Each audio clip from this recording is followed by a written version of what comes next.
Olá, pessoas lindas do meu coração. A emoção foi tanta do primeiro capítulo que cheguei a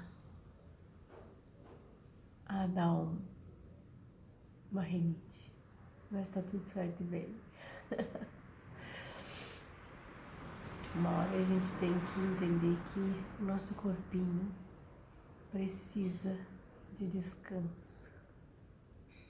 E vocês vão entender durante toda essa história que a gente vai contar o que isso significa, tá? E hoje eu vou contar para vocês mais um capítulo. Só que dessa vez eu vou ler e falar um pouco do meu jeitinho também, mas é para observarmos juntos as mudanças que aconteceu naquela ali, Aline, que escreveu, para essa Aline que hoje está aqui falando com vocês, tá bom? Tão lindo, grande, rosado. Lembro que sua avó, a minha sogra, dizia: menina, ele é tão grande e vermelho que parece um Chester. E era mesmo, robusto e rosado. Uma caixa torácica linda de se ver, por inveja em muitos. Ao entrar no berçário, sentindo dor, pois estava costurado de norte a sul, devido a instrumentos utilizados, o estrago foi grande. Quando cheguei bem pertinho dele, dentro da incubadora, e como de costume comecei a cantar, ele estava dormindo, e ao ouvir a minha voz abriu o olhinho, gemeu, como a se queixar. Ficamos ali, segurando a mão um do outro, como a passar conforto mútuo. Era a primeira vez que estávamos longe um do outro. Sem saber que na manhã seguinte a situação ficaria muito mais séria. Ele foi levado às pressas para a cidade vizinha, hospital bem mais adequado. Abrindo um parênteses, ele nasceu em Gramado, na Serra Gaúcha. Há 30 anos atrás os recursos eram bem poucos, não sei como está hoje, mas ele foi levado para Caxias.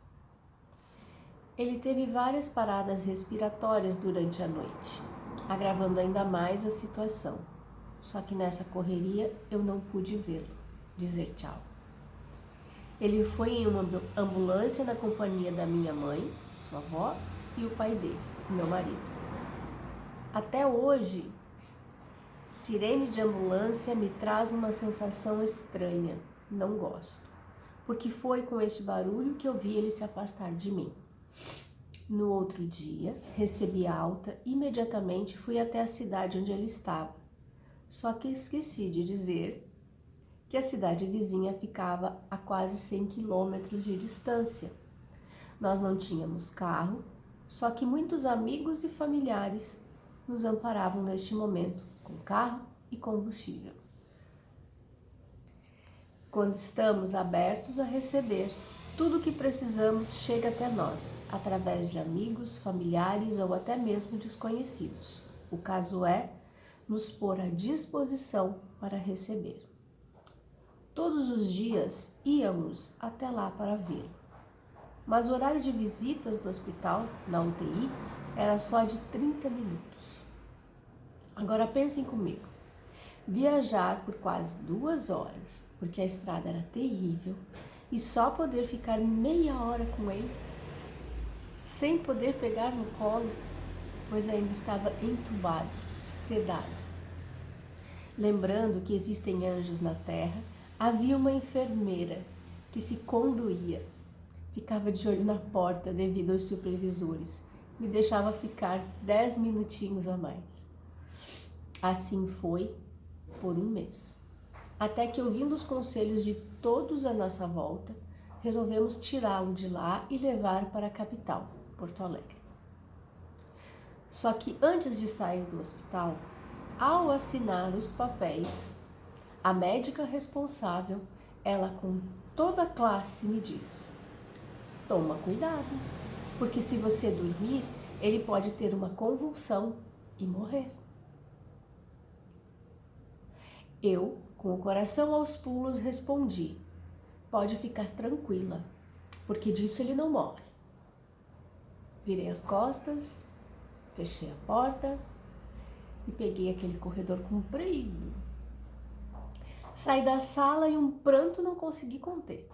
Chorei como criança assustada, mas depois de alguns minutos já estava convicta de uma coisa: meu filho nasceu. Ele é real e precisa de mim. Não posso mais ter medo de nada nessa vida. Seja o que for, aconteça o que acontecer, eu sou a mãe. E assim saí do prédio, com o rosto vermelho de tanto chorar, mas me achando a leoa. Fui buscar o meu menino. Ele berrava tanto que do início do corredor se escutava seu choro, forte e desesperado. Apressei o passo como a querer avançar em quem estivesse incomodando o meu bebê.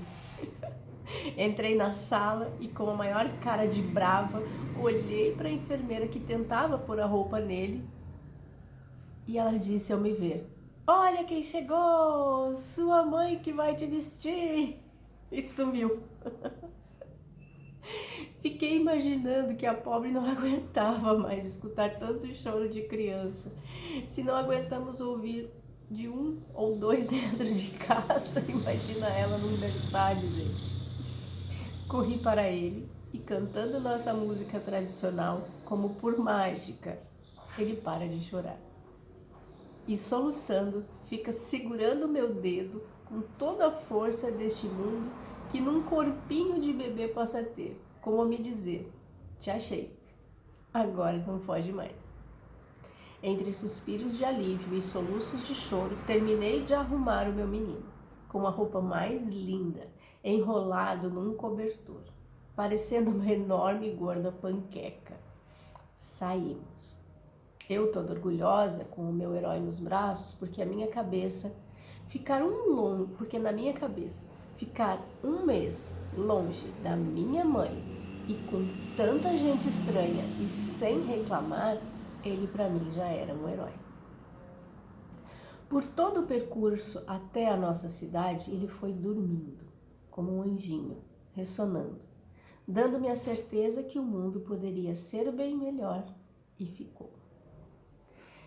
Levamos aos médicos indicados, correria e busca por exames que nos dissessem que estava tudo bem. Aparentemente estava. Só que lá veio mais uma pegadinha da vida. Num domingo, recebendo as visitas, percebemos algo estranho. Ele estava com 6 meses já. Até então, nada de anormal para um bebê. E como eu era mãe de primeira viagem, sem os recursos de internet que tem hoje em dia, estava tudo dentro da felicidade. Sua avó percebeu que ele ficava em alguns momentos em um tom de roxo. O dia seguiu animado. Em dado momento, fomos todas mudar o menino. Vocês sabem como é que funciona, né? Bebê, família reunida, a gente quer estar todo mundo junto, pegando no pezinho, pegando na mãozinha, apertando bochecha, tirando cheirinho. Tava todo mundo ali. Quando a sua avó, a minha sogra, disse: ele está tendo uma convulsão. Pronto, a palavra monstro. Quando a médica me disse aquilo, gente, quando eu fui tirar ele da maternidade, do hospital, cuidado que ele pode ter uma convulsão se tu dormir, eu passei literalmente um mês acordada, olhando para ele. Sim, se eu dormisse ele ia ter uma convulsão e eu não podia dormir. Eu passei um mês e nada, então eu relaxei e já passaram ali mais tantos meses. Só que quando a minha sogra, observando o jeitinho dele, falou: ele tá tendo uma convulsão, como se um raio partisse tudo no meio. Mas sabe assim, tu fazer cara de paisagem e dizer: será? Vamos examinar? Nada aparente de tremer ou rolar, se contorcer, mas nos deixou intrigados. fazendo com que marcássemos consulta urgente com o melhor neurologista da capital. E lá fomos nós.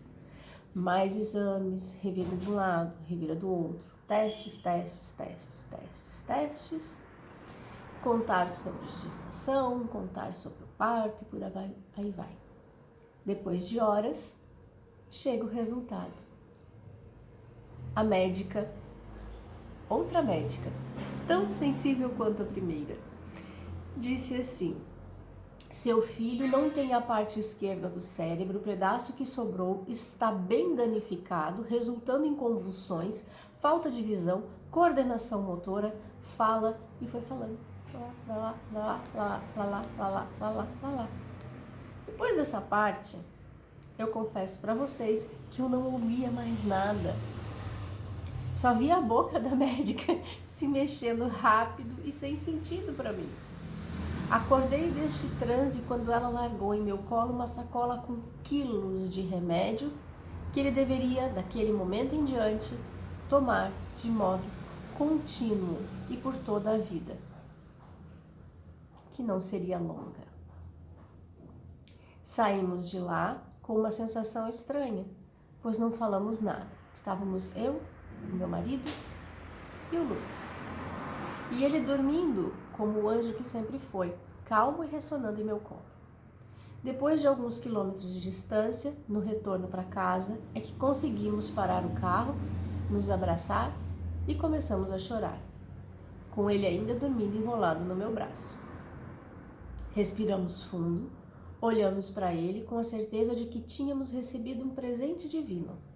Resolvemos levantar a cabeça e fazer o que fosse preciso para a vida dele ser a melhor possível, enquanto nos fosse permitido. Corremos atrás de recursos de fisioterapia, estimulação e tudo que gratuitamente poderíamos receber, pois dinheiro não tínhamos, só a certeza do que tinha que fazer. Nestes momentos recebemos uma força, uma vontade, proteção, que só com a fé e o amor podemos explicar. Não tinha tempo ruim, chuva, neve, calor, falta de tudo. Nada disso impedia, mas também sofremos com o desespero de ver quem amamos, tão indefeso e pequenininho, passar por tantas dificuldades. Só queríamos que, como por milagre, ele estivesse curado dessa situação que tão erroneamente achamos ser um mal. Buscamos igrejas, curandeiros, promessas e assim vai. Se alguém nos dissesse que ao subir num poste com uma vela na cabeça ele estaria curado, lá estava eu. Tudo pelo melhor e pela fé de ver meu filho melhor, sem precisar passar por sofrimento algum, deficiência alguma ou limitação zero. Só que a vida é feita de belezas diversas, pequenas também. E o meu menino me ensinou isso, desde o início, quando parou de chorar ao sentir a minha presença. O primeiro ano foi o mais estranho, pois daí em diante nossa vida foi totalmente mudada. Não como os pais tidos por normais, mas de uma forma limitante e regrada ao extremo, para dar suporte a ele. Horário para tudo, sem esquecer de nada. Anotações de tudo, até se fez caquinha ou não. Lugares foram retirados da lista de acessíveis, comidas foram riscadas, climas, utensílios e decoração doméstica, o tipo de carro que poderíamos ter, e a lista se torna imensa, pois ele teria uma condição de vida melhor se observássemos os detalhes. Aprendi com isso a gostar dos detalhes, e eles são tão bonitos, tão inspiradores.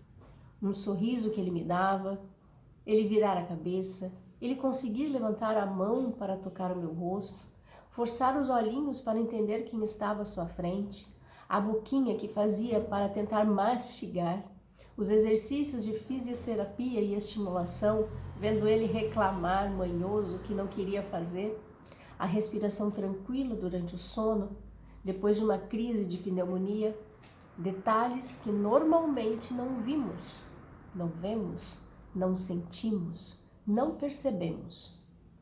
A vida é feita disto. da beleza da simplicidade, do cantar de um riacho ao soprar do vento, da risada das crianças no parque ao choro de um bebê. Ouvir, ver, sentir, se movimentar. Tudo que tornamos trivial e sem valor, aprendemos a amar nos detalhes, quando nos tornamos limitados a estes. E a vida foi passando.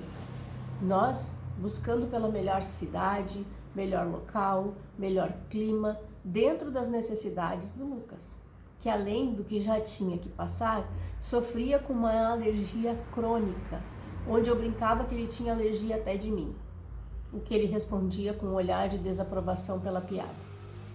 E assim fomos andando com a tarefa de remédios controlados e o controle sobre todas as situações como um relógio suíço. Só que me esqueci de dizer que a gente põe e a vida dispõe. Tudo muito calmo, andando dentro de um novo ritmo de vida ao qual todos se adaptaram para funcionar tranquilo. E quando digo todos, são todos. Os pais, os avós, os tios e todos aqueles que morassem junto a ele. Pois é, morávamos em um número de 8 pessoas em uma casa de 40 metros quadrados, com muitas dificuldades de espaço, financeiro, saúde e recurso. Assim foi. Até divertido, porque também aprendemos a ver os detalhes, sentir os detalhes. Mas o mais importante nestes é ser grato por cada um deles. Teve brigas? Teve. Teve rusgas? Teve. Mas tudo se curou com o passar do tempo. E um dia, onde tudo parecia estar calmo, lá vem a reviravolta, nos fazendo acordar para o que devemos fazer. Nosso menino começa a ter uma convulsão tão forte que não conseguíamos conter com a medicação indicada. Corremos para o hospital, a médica dele vem correndo e de todas as formas tenta parar aquele horror. Só que tudo o que era injetado, ele urinava no mesmo instante. Sabe aqueles bonequinhos que a gente dá a aguinha por cima e cai por baixo? Tava assim. Muito tempo já tinha se passado e nada de ceder, até que ela, com o coração doce que sempre teve, me abraça chorando e diz: não sei mais o que fazer, já tentei de tudo. O último recurso é a anestesia, coisa que pessoas na condição neurológica dele sabem que é muito perigoso. Segundo a médica, ele poderia vir a óbito. Mas mal sabia ela o poder da família unida. Sim, estávamos todos dentro da sala de emergência. Todos, gente. Do ladinho dele, preocupados e sem saber o que fazer para ajudar, quando minha irmã se aproxima dele e começa a cantar, bem baixinho, a canção favorita dele. Ele abriu o olho e começou a se acalmar. Ela se emociona tanto que começa a chorar sem conseguir continuar a música. Fiquei com a lição de que a união e um gesto simples de carinho resolvem também. Por isso o ditado popular está tão certo: quem canta seus males espanta. Virou meu lema. E aqui a gente para com o segundo capítulo. Que mensagem você está tirando até agora? Tem muito ainda para a gente ver, mas eu espero que neste capítulo você tenha sentido que os detalhes e o amor, a cura que cada um deles tem, possa fazer sentido na tua vida hoje. Até o próximo capítulo.